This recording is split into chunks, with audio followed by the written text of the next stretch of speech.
एक संस्कार देह का, देह अभ्यास। इतना अभ्यास कर लिया हमने देह का कि मैं वही हूं, अपने को ये माने बैठे।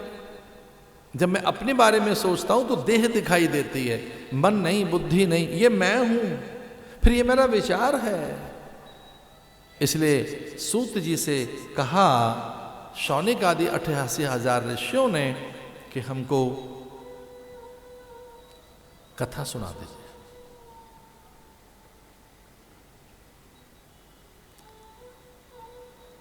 अच्छा, शिव ने कथा सुनाई तो पार्वती समझ नहीं पाई, सुन नहीं पाई, वो कुछ वहां समाधि से कही जा रही है बात। तो ये बात थोड़ा गुरुओं को ध्यान रखनी होगी, कथा इस ढंग से सुनाएं कि दूसरों को समझ भी आए। तो नीचे उतर के सुनाए, तो शर्त भी रख दी, थोड़ी रसीली हो, समझ आए। कथा सारा मम करुण रसायनम, रुचि भी रहे कथा में, कथा में रुचि बनी रहे हमारी, हम सो न जाए।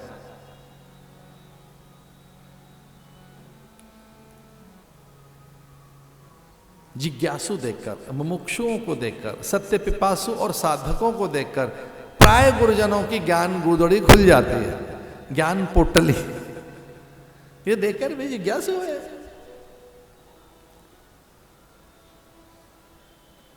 हंस तो कीचड़ में चौंच मारता है और मोती निकाल लाता है। पंख, पंख कहते हैं कीचड़, पंख में से मोती निकाल लाएगा।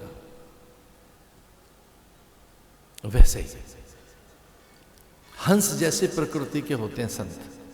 वैसे भी संत 4 प्रकार के होते हैं। हम सन्यासियों के 4 प्रकार हैं। एक है कुटिचक, दूसरा है बहुदक, तीसरा है हंस और चौथा है परमहंस। तो हंस जैसी प्रकृति के होते हैं संत कि जिज्ञासु को बीन लेंगे, बटोर लेंगे, जहां उनका जिज्ञासु है उसको पिक कर लेंगे। अच्छा, ये जिज्ञासु है मेरा, यहां से उठा लेंगे उसको, उसे विचार देते हैं, समाधान देते हैं। तो वैसा ही कुछ हमारे साथ कर दीजिए। कथा आरंभ हो गई। सर्व सिद्धांत निष्पन्नम सर्व सौख्य करम शुभम, सारे सिद्धांत इसमें छुपे हैं। अब मैं तुझे कथा सुनाता हूं, तैयार हो जाओ। और वो कथा सुनाने लगे। वृंदावन की कहानी सुनाई कि भक्ति वहां व्यथित होती है, ज्ञान वैराग्य, उसके 2 पुत्र मरणासन्न हैं। उनके लिए नारद ने उद्योग किया। यहां हरिद्वार में गंगा के तट पर पहला प्रयोग किया गया ज्ञान और विचार वैराग्य को जगाने का। हम कई बार अच्छे भले रहते हैं पर हमारा उत्साह खो जाता है, उल्लास चला जाता है, आशावादिता चली जाती है, न जाने क्यों नीरसता सी आ जाती है। इसलिए उत्सव हैं, पर्व परंपराएं, मेले हैं या नाना प्रकार के अन्य और उद्यम हैं। जितने भारत में उत्सव, मेले, पर्व परंपराएं, उतने कहीं नहीं है। नाविन्य रहता है, उत्साह बना रहता है, एक नवोल्लास। इसलिए नाना प्रकार के उत्सव हैं, रंग बिरंगी चीजें हैं, कितने अन्न हैं, कितने फल फूल हैं और कितने जीवन के ढंग हैं। इसलिए कथा आरंभ की। उन्होंने बताया कि ज्ञान वैराग्य का जागरण हुआ और इन दोनों के बिना साधना सिद्ध नहीं होगी। अगर आपके अभ्यास में ज्ञान नहीं है और आपके अभ्यास में वैराग्य नहीं है तो ये वैराग्य और ज्ञान के अभाव में किया गया अभ्यास यांत्रिक हो सकता है।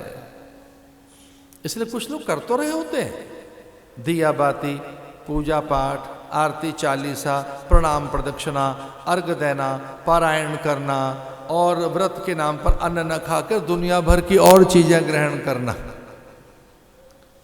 कर तो रहे होते हैं लोग, ऐसा नहीं है, अच्छा लग रहा है, कर रहे हैं। नियमों का निर्वहन भी हो रहा है, जप चल रहा है, स्तुतियां चल रही हैं, ऑटो मोड में प्रदक्षिणा भी कर रहे हैं बिना ज्ञान के। बिना वैराग्य के, बिना यतन के, बिना प्रखरता के। साधन जीवंत है क्या? साधना में प्रखरता है कि नहीं? इसलिए महर्षि पतंजलि कहते हैं अभ्यास वैराग्याभ्याम तन्निरोध। अभ्यास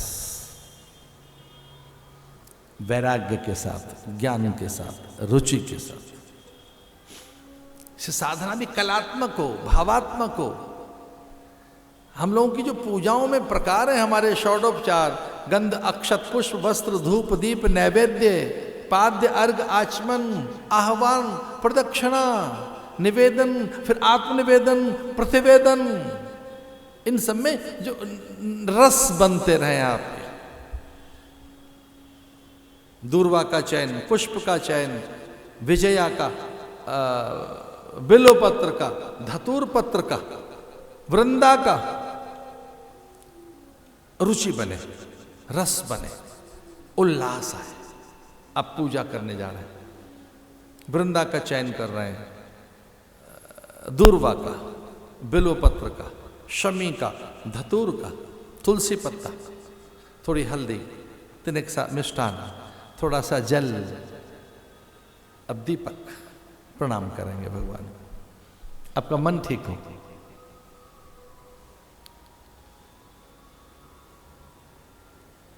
और ऐसा नहीं कर रहे हैं तो ये यांत्रिक है।